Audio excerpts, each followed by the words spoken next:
Right now, American companies are taxed at one of the highest rates anywhere in the world. My economic team is developing historic tax reform that will reduce the tax rate on our companies so they can compete and thrive anywhere and with anyone. At the same time, we will provide massive tax relief for the middle class. We must create a level playing field for American companies and our workers. Yes, it's that time of year again, that time of year for the flu, and that time of year for tax season. And as if tax season weren't stressful enough, this year we have a new president proposing a radically new tax plan. And as of now, most Americans still have more questions about it than answers. It's important to talk about those questions because the answers could have major impacts on every taxpayer in the country. That means individuals at every income level and businesses both big and small. Will those impacts start this year or next? Will they create new opportunities to improve your retirement portfolio? And what will they mean for working families as well as big corporations? In short, will Donald Trump's tax plan achieve its goal of helping revive the U.S. economy and making America great again? Or do the numbers simply not add up? It's time to tune out the hype and focus on the facts. Facts that matter to you, the income generation. Let's get started. Get ready to separate reality from myth. With us, David Scranton. David Scranton. David Scranton. David Scranton. But David Scranton says, hey, not so fast. How does it affect the markets? How does it affect the economy? Thanks to efficiencies in new technology and a staff of veteran analysts and portfolio managers, Sound Income Strategy strives to set new standards and bring institutional-style investing to your portfolio.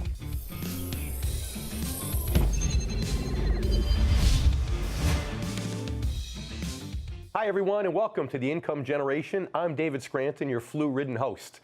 On today's show, we're talking taxes. Specifically, we're examining the hotly debated and still largely mysterious tax plan of the Trump administration.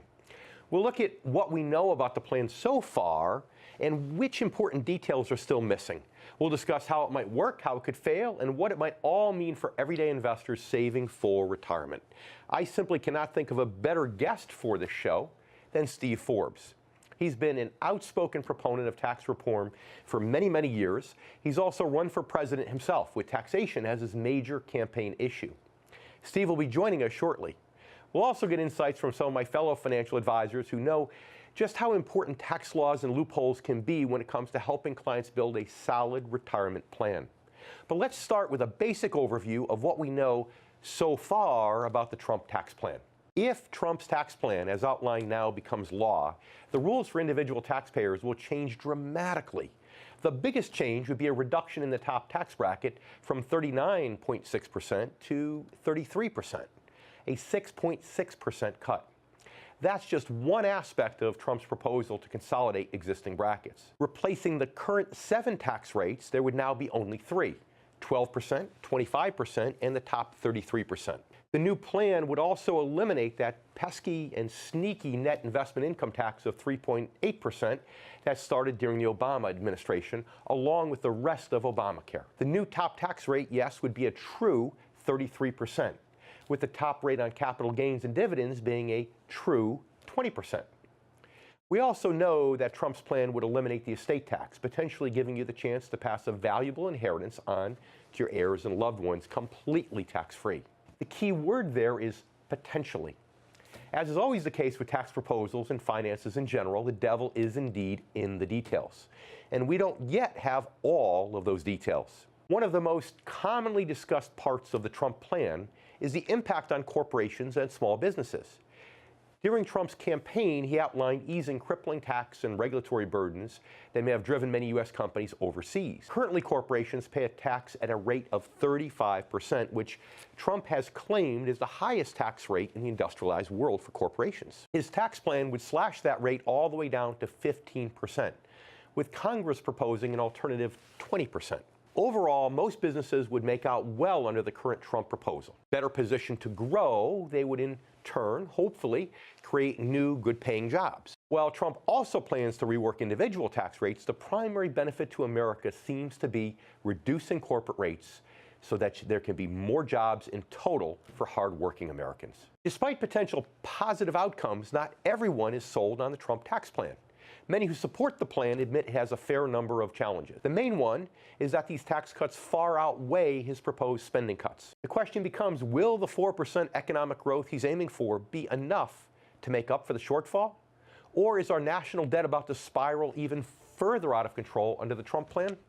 I'll talk more about that later in the show, but right now, we're going to check in with perhaps the most knowledgeable experts in the country on the topic of tax reform, specifically Mr. Steve Forbes. Steve Forbes is, of course, editor-in-chief of Forbes magazine and a renowned authority on business, the economy, and also politics. Steve was twice a candidate for the Republican presidential nomination and ran largely on campaigns to establish a flat income tax. His most recent book is Reviving America: How Repealing Obamacare, Replacing the Tax Code, and Reforming the Fed Will Restore Hope and Prosperity. Welcome back, Steve. Good to be with you, David. Thank you. You're very welcome. You've recently published an open letter to Donald Trump in Forbes entitled, "Don't Let Congressional Republicans Wreck Your Tax Plan," identifying what you called a possible poison pill provision that could severely damage the plan. Can you talk about that? Yes, it's a thing called the border adjustment tax, which is a 20% sales tax on stuff we bring into this country. What that means is, for example, a gallon of gasoline with that 20% sales tax would go up 30 cents a gallon for a lot of motorists. A car, was reported in the paper the other day, in the United States would go up or a truck would go up $2,500 per vehicle. You go to Walmart, you go to Kmart, you go to any store like Target, the prices of the stuff you buy there are going to go up. So it hits working families, hits middle-class Americans, the very people who put Donald Trump in power. Moreover, it gives a huge break to exporters. Boeing, for example, announced a few months ago it planned to sell $16 billion of aircraft to the mullahs in Iran.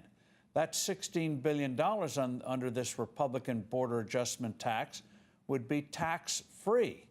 So big companies like GE and Boeing would get a huge break. Working Americans would get a real hit to their already stretched pocketbooks. And the Republicans say, well, they need to do it to raise money to cut other taxes. Well, David, the whole purpose of cutting taxes is to reduce taxes, not introduce new taxes. So it's good that it helps corporate America, but the problem is, of course, it hurts the little guy. And I know you've certainly always been a proponent of the average American, as have I. But do you think that Congress is with him on this? He seems to be a fan of the border adjustment tax. So do you think this, when you say poison pill, do you think this is something that's going to get stopped up somehow? Or do you think with the Republicans and Donald Trump both agreeing, do you think it's likely to get pushed through, but just could be a negative for the average American? Yeah, I think the president, when he makes a final decision on taxes, I don't think he'll go along with this BAT, border adjustment tax, call it the BAT, a rabid bat. I think he'll come out against it as he recognizes that it hurts the very people who put him into office and also hurts the economy. Sure. So establishment Republicans in the House, led by Paul Ryan, are going to push this thing. I think a lot of Senate Republicans are beginning to have real doubts about it. So I hope it gets beaten in Congress before they send a bill with this poison pill to the White House. Well, how does Trump's plan as we know it today align with some of your plans that you've had in the past for reforming tax code? Well, it does some good things. It sharply reduces the corporate tax from 35%, which is one of the worst in the world, to 15%, making it one of the best. That's great. Instant expensing of your investments is fantastic, so that encourages investment. Also gets rid of the death tax. We're all for that. You should be able to leave the world unmolested by the IRS. So there's some good features in there. But this poison pill, this border adjustment tax, they've got to take that out because that's going to wreck everything. Just do a simple, straight across-the-board tax cut, and I would make it retroactive to January 1st of this year so that Americans get a real kick in their pocketbooks. The economy gets a boost right away, and we can get this economy in the gear that it should be, fourth gear instead of second gear. Yeah, in the 15% corporate tax, though, I think it's important for our viewers to understand that the whole goal is to really bring corporate America back to the United States so we can create more jobs, hire more people, and everyone's better off. But do you think he's going to get his way with the 15%, or do you think Congress is going to negotiate him back to a higher number, such as 20%? Well, even 20 would be far better than the 35 we have today. Sure. But Trump, being an experienced negotiator, I think will lead with the 15 and see how much he can get the number close to that 15%. The lower they make it, the better. And one of the things they have to do is avoid these so-called tax scorings. That is when the Congressional Budget Office says it's going to increase the deficit by X amount of dollars or reduce revenues by Y amount of dollars. That's projecting 10 years in the future. They have no idea what's going to happen. Get the economy moving, asset values go up, job creation goes up. It's good for everyone, but perhaps the Washington politicians. And you know, Steve, that's really everyone's $60,000 question is, you know, are these cuts too out of whack with the proposed spending cuts that, you know, where we're going to end up adding to the national debt? You know, can we really grow fast enough to pay for this, or is the national debt just going to mushroom out of control? What's your take on that? Well, we saw in the 1980s and 90s, even when spending wasn't restrained very much, that if you have a vibrant economy, eventually you get budget surpluses. And when you get budget surpluses, you can start to knock down that national debt. And the thing Republicans have to realize, Congress has to realize, is when you make an investment, it doesn't pay off overnight. You announce you're going to build a skyscraper in New York City. It takes several years before that thing actually becomes a reality. Building a new factory, same thing. So you have to allow for time for these things to kick in. And when they do, as we've seen in the past, it is a mighty, mighty good stream of revenue and prosperity. So it sounds like what you're saying is of all of the previous Democrats that have been in the Oval Office, President Clinton did a better job than most, from the sounds of it, referencing the late 1990s growth. Or maybe he just got lucky and inherited, I don't know. But listen, we need to take a commercial break. On a personal note... Well, what happened was he was lucky in the sense that his party lost control of Congress. That's right. And when the Republicans got in charge, we got welfare reform, we got a cut in the capital gains tax and other good things. Except he was... Republicans have to remember that heritage. Except, Steve, he wasn't the one who was lucky. We were the ones that were lucky because of that. So listen, we need to take a commercial break. On a personal note, I've sent you something in the mail. Keep an eye out for it. But for now, please stick around. We have more to talk about after the commercial break. We'll be right back. You're watching The Income Generation. Read David J. Scranton's groundbreaking new book, Return on Principle, 7 Core Values to Help Protect Your Money in Good Times and Bad. David Scranton's approach to financial planning is a holistic system designed for maximum protection, strategic growth, and reliable income regardless of market conditions. Return on Principle, 7 Core Values to Help Protect Your Money in Good Times and Bad. Available now.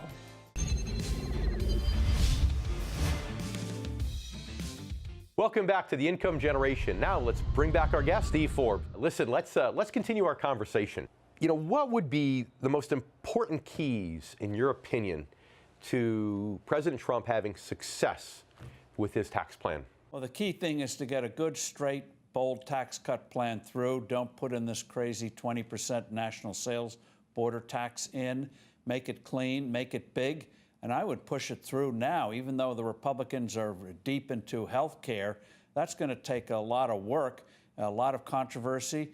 Do a big tax cut, make it retroactive, and you'd start to see this economy blossom. There's a lot of optimism out there, people ready to move, and we just got to start to, he's got to start to have Congress deliver on the promises that he made. The American people are expecting it.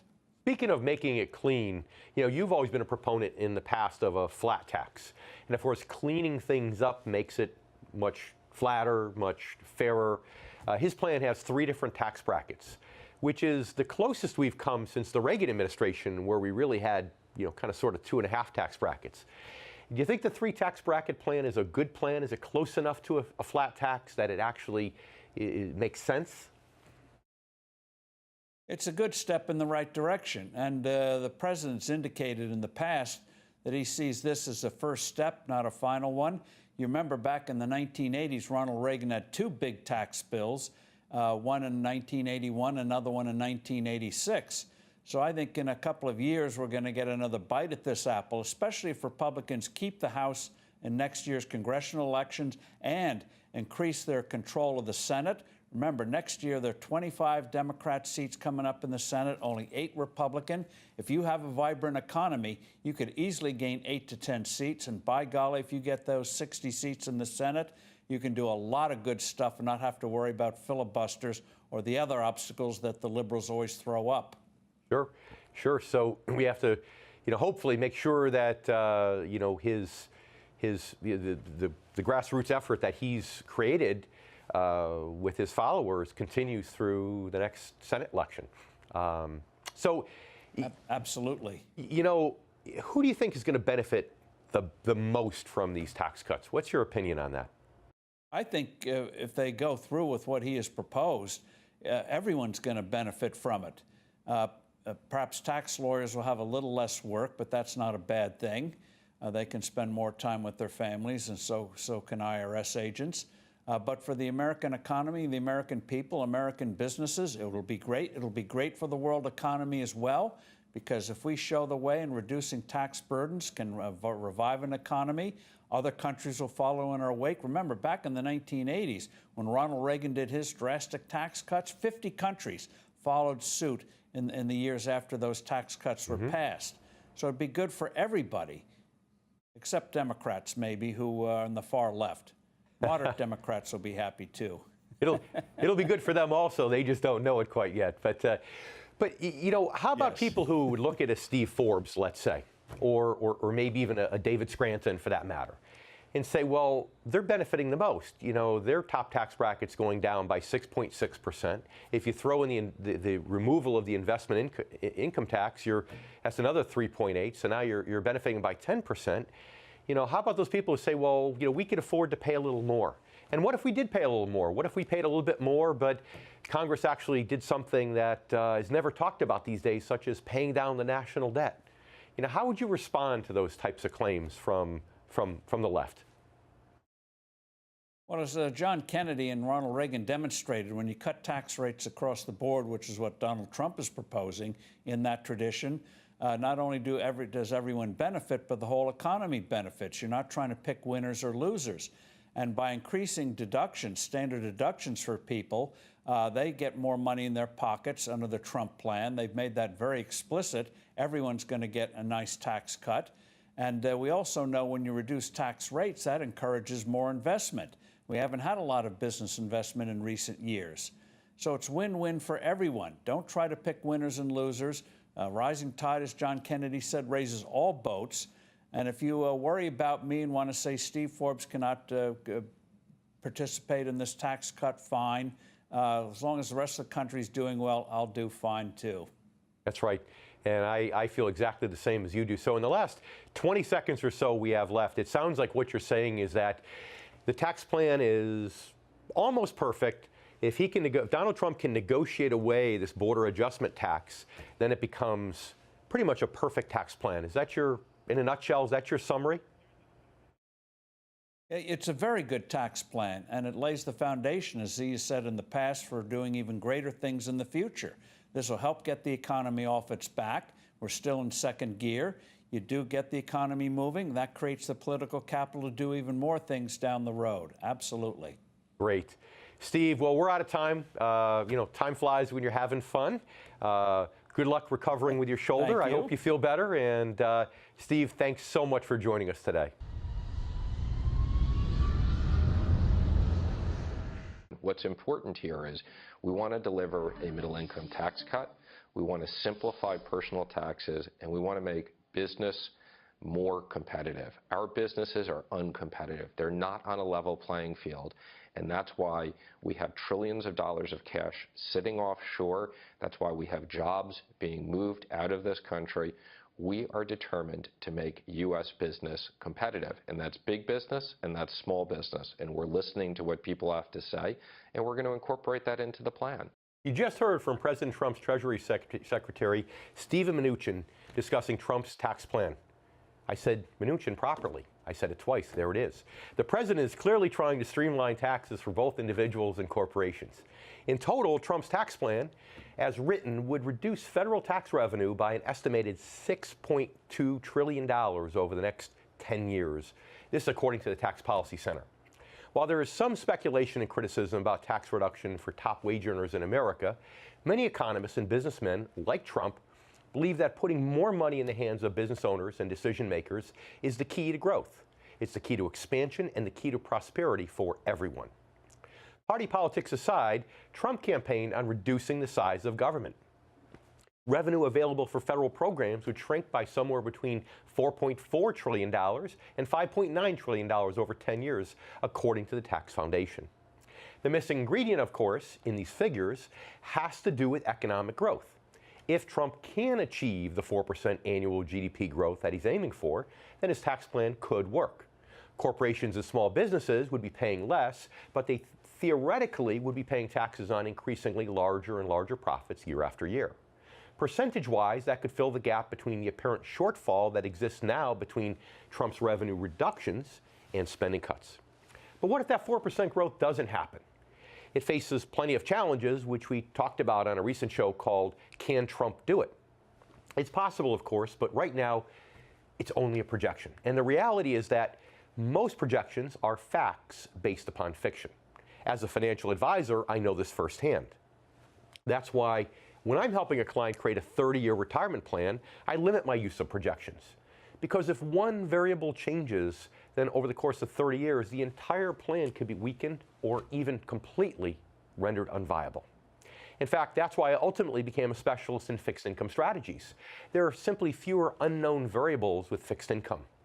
You're less at the mercy of projections or the volatility of financial markets. Personally, I'd rather the Trump plan focus entirely on businesses. I'd rather see him implement the corporate tax cuts, but keep individual tax rates the same. That way, with his proposed spending cuts in place, the revenue stream from individual taxes could possibly, I know it sounds like a crazy thought, but very possibly go toward, yes, actually paying down the national debt. Imagine that as a concept. That eliminates, or at least greatly reduces, the plans needed for this 4% growth in order to be successful. We simply don't want to have a plan where the sun, the moon, the stars all have to line up in a straight line for it to work. It eliminates the need for fact based upon fiction. So what might the success or failure of Trump's plan mean for investors within 10 years of retirement? Could it create new opportunities within your portfolio? Or should you be thinking about making some changes soon? We'll talk about that and much more coming up on the Financial Advisors Roundtable. If you're not using someone who's well trained in fixed income and you're born before 1966, it may just be time for you to break up with that advisor and move on.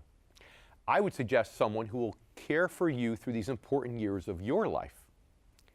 If you need help finding someone, call or write us.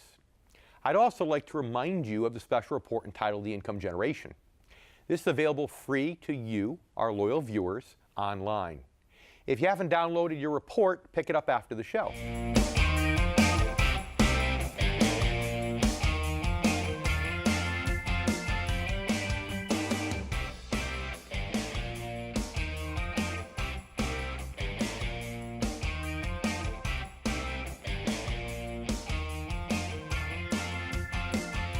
If you're near or in retirement, head over to theincomegeneration.com and download your special report written specifically for the needs of the income generation. Again, those born before 1966.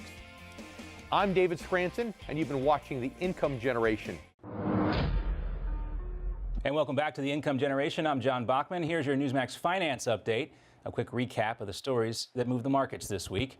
It's not just Samsung's phones that are under fire, pun intended. According to those documents leaked by WikiLeaks, the CIA was using voice recognition software in Samsung smart TVs to spy on people, even when those TVs were off. Market guru Art Cashin warns the recent bull market may be losing steam after its long honeymoon following Donald Trump's election. The S&P 500 and the Dow Jones have been off a bit this week after their March 1st highs. And Commerce Secretary Wilbur Ross says he doesn't think an income tax on robots would reduce the threat of job automation. He says the right solution would be to better train the American workforce, not to hold back technology. And the editor of Forbes and real estate investor Brad Thomas recommends 4 high-yielding REITs or real estate investment trusts for retirement. That list includes Blackstone's Mortgage Trust, Care Capital Properties, Chatham Lodging, and WP Carey. And President Trump talks infrastructure spending with Tesla and SpaceX head Elon Musk during his presidential campaign. Trump said he would push for a $1 trillion infrastructure program to build roads, bridges, airports, and other public works projects. For more on these stories, you can always visit newsmaxfinance.com/finance rather. Now back to David Scranton with the Income Generation. David. Thanks, John. Now that you're all up to date, let's hear from some other advisors in the field and get their insights on the benefits, limitations, and potential dangers of the new tax plan. Let's bring in our guests. Mike Burley joins me right here at the anchor desk. He's president of Peak Capital Management in Jensen Beach, Florida. And he's brave enough to be here because the flu or head cold or whatever it is that I'm getting, and risking life and limb coming here in studio. He started his career in 1986. Since then, he's enjoyed helping thousands of clients learn how to play good financial defense and enjoy retirement. Those of us who are not quite as brave as Michael, and joining us via Skype, we have Matthew Johnson and David Stearns. Matthew is the owner and president of Johnson Wealth and Income Management in Humboldt, Iowa. He's been an advisor now for more than 15 years, but his company goes back 3 generations. So helping people protect and grow their money is part of a long-standing family tradition for Matthew. And David is the president and founder of Stearns Retirement Group in Watkinsville, Georgia. He specialized in working with retirees and near retirees for over 20 years now. He also has a lot of personal experience with planning for the future because he and his wife have, yes, this is not wrong information, 7 children. Thanks for joining us today, everyone. Thank you. Thanks for having me. First question is, from a financial perspective, Trump's tax plan, is it good? Is it bad? Overall, what are your thoughts? Michael? Well, I like the plan. I think it's a great plan. My only concern would be the debt. The debt. How's he going to finance this with the debt where we're at? National debt. But I think it's going to create a lot of jobs for the economy. I think it's a good plan. How about Steve Forbes' claim that you just heard about the border adjustment tax? You think he's making too big of a deal? That's okay, or? Well, I think that could be an issue. But overall, I think he's got a good plan. Whether he'll get that down to 15% or not, we'll see. From 35, but maybe we'll end up around 20. We'll see. Oh, the corporate tax you're talking about, sure. Tax, yeah. Sure, we're going to talk about that a lot later, actually. That's probably the biggest benefit of the plan, at least it is in my opinion. Matthew, let's go to Iowa, and tell us about your thoughts here about the plan overall. Good, bad? I think overall the plan is a very sound plan. I think that there could be some degree of concern with regards to the imports and the cost and how that could affect the middle American, the average working Joe. But let's cross that bridge when we get to it. I think overall we see throughout history, whether you're looking at Calvin Coolidge, whether you're looking at Ronald Reagan, when taxes go down, that creates additional revenue. And that trickles back to the average working person. And you know what? More money in their pocket means they have more disposable income. So it could be an issue, but I think overall it's a very solid plan. Now, David Stearns, this border adjustment tax, though, a lot of people say that this is going to benefit, the affluent more because the top bracket goes down so much. And the average Joe is in Watkinsville, Georgia, is going to get hit with this border adjustment tax. He's going to be worse off. What are your thoughts? Well, I'm not sure we actually really know. One of the things I think I heard Steve say was that it would help our exports. But my understanding is that this tax will potentially strengthen the U.S. dollar, which might indeed hurt our exports. Some of the people think that the strengthening of the U.S. dollar will help offset that tax. In general, I think it's probably not a bad idea. Good point. Good point. Strengthening the dollar could offset that. Now, just briefly, let's talk about the corporate tax rate. Michael here in studio with us already said that's a great thing, and whether he gets the corporate tax rates from 35 to 15 or he gets compromised back to 20, it's still a lot better than it is right now. So bottom line, Matthew, the corporate tax reduction, good or bad? I mean, can you think of any negatives, or do you agree with us it's pretty much a good thing for hardworking Americans? No, I think it's a very good thing. I think we see an awful lot of corporations moving abroad because they want to try to get away from those taxes. And so why not make the atmosphere here in America one that stimulates growth? And you stimulate growth by having less tax burden. I think it's an excellent plan. Create more jobs. That's what it's all about, right? Creating more jobs. So David, are you in agreement with us on this too, I can imagine? Well, you gotta spend money to make money, Dave. And the critics say, and it's true, maybe in the first year with that big of a deduction in the corporate tax code, yeah, we're going to have a big increase in our deficit. But when you look beyond that and you look long term, sometimes you got to spend money to make money. And the financial engine of the United States really is business growth, corporate growth. And if we can be friendlier on the tax code to them, the benefits will far outweigh the cost. Yeah, forget these corporate inversions. Get all these companies coming back to the United States, Mike. But how about the claim that it's the more affluent individuals that are benefiting the most? Top tax bracket going down by 6.6%. The investment income tax that came in under the Obama administration going away. Capital gains being held down at 20%. What's your thought on that? Do you think it benefits the wealthy more than the average? I'd rather see that 6.6% go to middle America, quite frankly. You'd rather pay a little more taxes yourself, have people like myself and Matthew and David pay a little more tax, and of course Steve Forbes, so that the break can go to middle America. Well, think about it, Dave. Let's take a scenario where you have here in South Florida, you have a teacher and maybe someone in law enforcement. Sure, teacher, police officer, absolutely. Middle America. I think they would benefit much more with that 6.6% reduction than maybe you or I would. Yeah, I agreed. What are your thoughts? Now, I know, Matthew, I think you just mentioned a minute ago, trickle down. Now, trickle down would argue with that. So do you think that this is a bad thing, that the affluent might get a greater percentage of the tax cuts, or do you think the trickle down will work and it'll go to middle America? I think it'll eventually make it to middle America. I think the wealthy are the ones that drive the jobs in America. You create greater wealth for them. They expand their business. They hire more people, and they put more people to work. And to me, it may not work immediately, but it will eventually start to trickle down. Yeah. Well, wait a minute. Let's put that 6.6% right in the pocket of middle America now. That's where it's going to make the biggest difference. Put it in their pocket today. So you're saying give it to them directly. Give it to them directly, absolutely. Matthew's saying no, just let's let it trickle down. David Stearns, in the 30 seconds we have left, you're the tiebreaker. What do you think?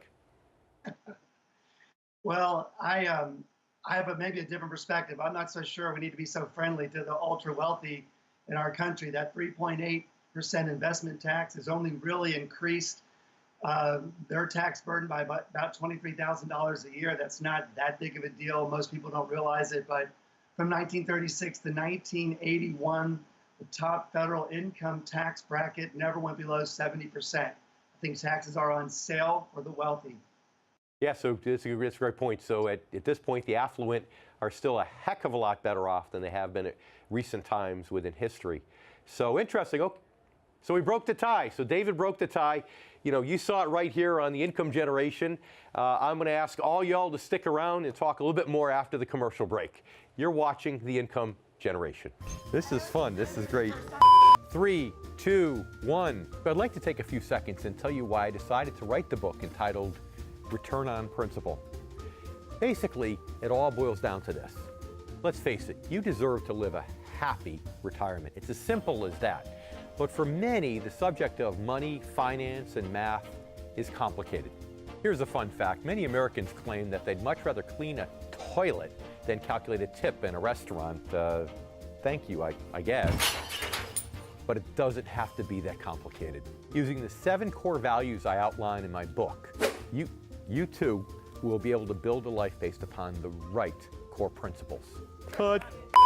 Return on Principle isn't just a book about financial investing, it's about investing in your life. I know for a fact that you're going to love it. Okay, now it's just getting a little weird here.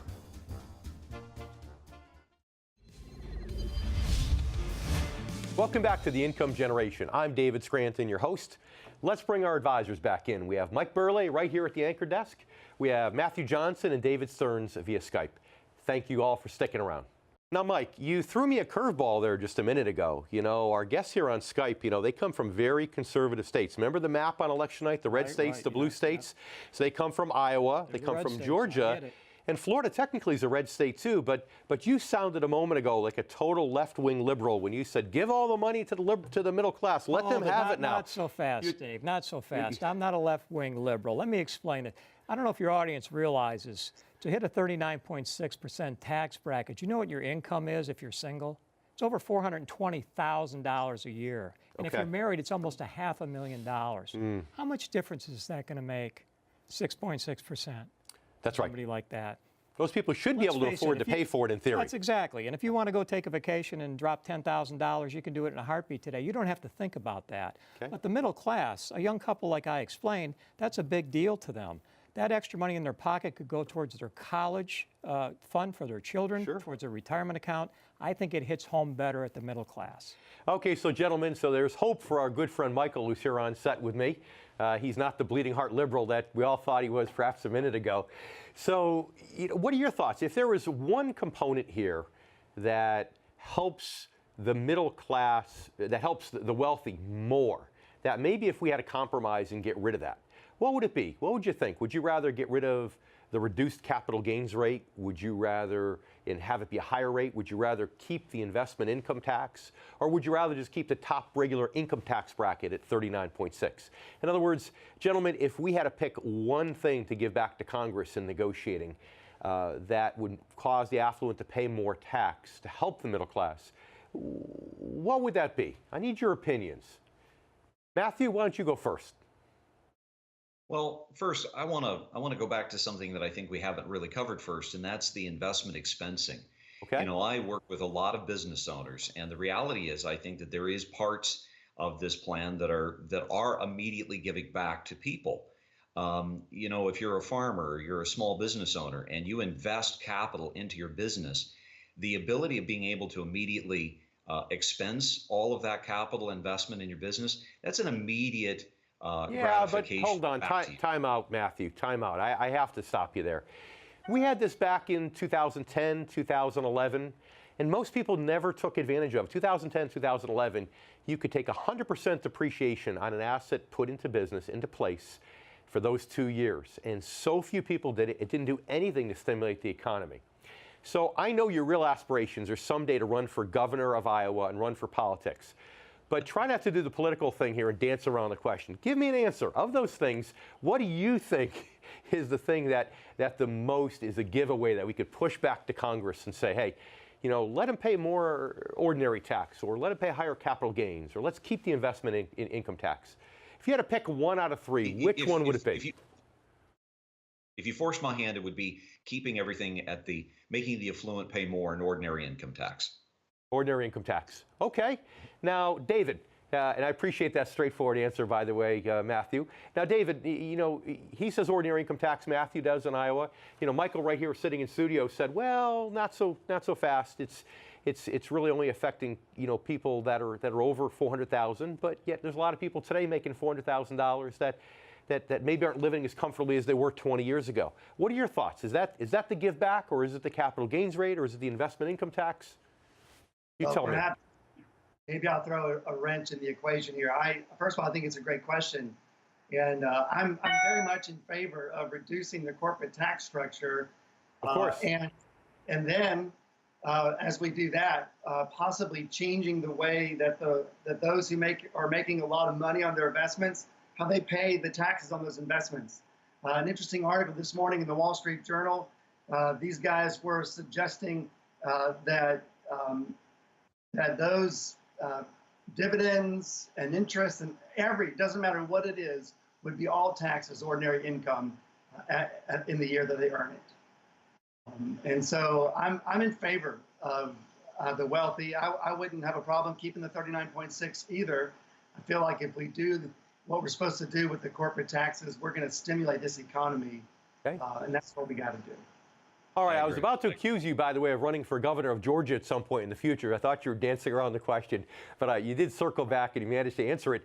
So I guess my take on this, and I'll give it to all of you right now, my take on this is really simple. I think that, at the end of the day, keeping the capital gains rates a little bit higher isn't a bad thing because it settles down our financial markets as opposed to people being day traders. Now people buy and hold like they used to do in the old days. They buy investments that make sense over the long run. I think we should get rid of the investment interest tax because that hurts our clients the most, gentlemen. Retirees and people near retirement who are earning interest and dividends, they're getting hurt the worst. And I hate to see that because they're the people who also need help the most. As far as the average worker, well, like you said, over $400,000, they can afford to pay a little bit more. So thanks, guys. I'm going to ask you to stick around again. We still have a lot more to discuss. And for our viewers, you stay with us also. We'll be right back with the Income Generation.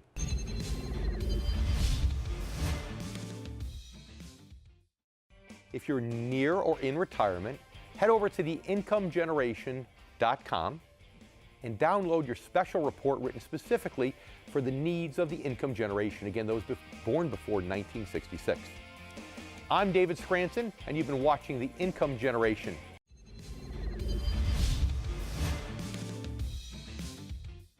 Welcome back to the Income Generation. I'm David Scranton, your host. Let's bring back our advisors roundtable. We have Mike Burley here at the anchor desk, plus Matthew Johnson, David Stearns via Skype. Thank you all for sticking around. So tell me, in this new environment, how would you recommend that people plan to save taxes? Matthew, what's your best tax savings plan, or do you not recommend? You leave that up to the CPA? Oh, no, absolutely.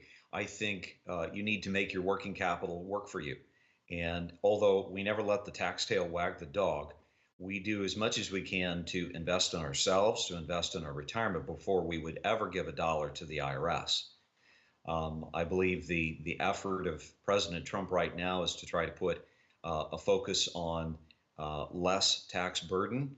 And he understands, like Reagan, that when the government gets less, people spend more, and it always ends up coming back into a better environment for growth in the country. So invest in themselves, take tax deductions as you can find them, and use them appropriately. Take all the legal tax deductions you can when it comes to investments or anything else. But at the end of the day, you're obviously a big trickle-down component. And luckily, you're on a conservative talk show. Otherwise, you might get a lot of pushback. David Stearns, what's your take in this new environment? How do you coach people on saving income taxes as they're retired or approaching retirement? Well, just some ideas, Dave. I talked earlier about how I feel like taxes are on sale in the United States when you consider back even 1944 to 45, when those over 200,000 in income paid 94%. So one of the things I try to get my clients to think about, they have a lot of qualified money, is to consider trickling out some of that money now rather than waiting until they're 70 and a half, just to spread it out in case tax brackets go up even more.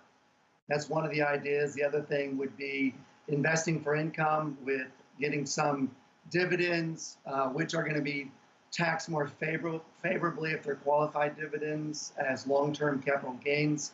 And then maybe even deduction bunching, some strategies like that where they can bunch some of the deductions right at the very end of the year for next year, prepay them in this year. It might also save them some taxes.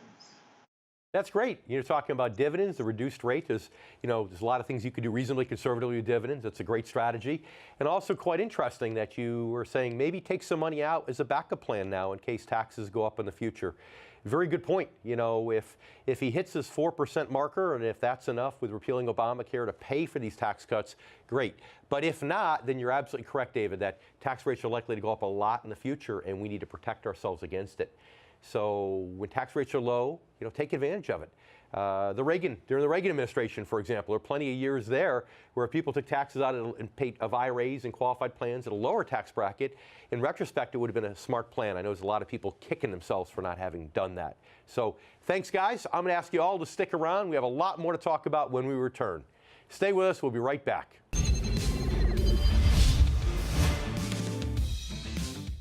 Read David J. Scranton's groundbreaking new book, Return on Principle, 7 core values to help protect your money in good times and bad.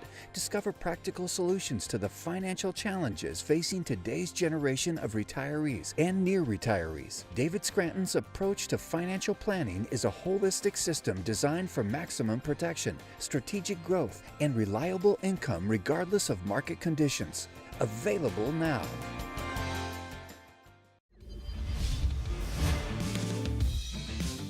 Welcome back to the Income Generation. I'm David Scranton, your host.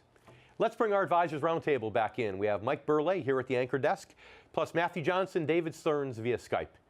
Thank you all for sticking around. Michael, now you've been around long enough. You remember the Reagan administration, and you remember, that 28% top bracket. Now some people kick themselves, All right, do you share David Stearns' concerns that brackets might go up if Trump can't achieve the 4% growth? Maybe it's a great chance to take advantage and pull some money out in a lower tax bracket? Well, I think the good news is we're going to have some certainty for the next 4 years. So we will be able to do some tax planning for the next 4 years at least. The bad news is we're just not certain where these brackets are going to fall yet. Okay. So we, with any kind of luck, we should know something maybe towards the before the end of the year, so we could, maybe deploy some of these strategies before the end of the year. So in the last 15 seconds or so we have together, tell me, bottom line, what are the strategies you think your average retiree or person approaching retirement can use under this new tax plan to save taxes now? Well, defer and income, tax-free income, and defer where you can. Tax-free. So reduce tax rates with dividends, tax-free income versus with things like municipal bonds, and defer it where you can. Absolutely. I love it. Great. I love it. That's great. So thank you all for joining us today. We'll have you back again soon, I promise. You've all been great. Before I let to go, I'd like to thank Steve Forbes, as well as this week's guest advisors. I'd also like to thank all of you, our new and returning viewers. We're living in uncertain times right now, and like so many things about the economy and the financial markets, the Trump tax plan is simply an unknown. Even if it goes into law with few or no changes, the unknown elements will remain, and they will remain to be unknowns. It'll take time to see if the crucial growth projections it depends upon really occurs, or if it ends up being what is right now a fact based upon fiction. In the meantime, make sure you're ready. Take a good, hard look at your own financial strategy. Is it overly dependent upon a lot of mights and maybes and possibles? Or is it filled with a lot of facts based upon fiction? Or is it based on hard numbers, relevant facts, and secure strategies geared toward protection and income? Thanks for watching.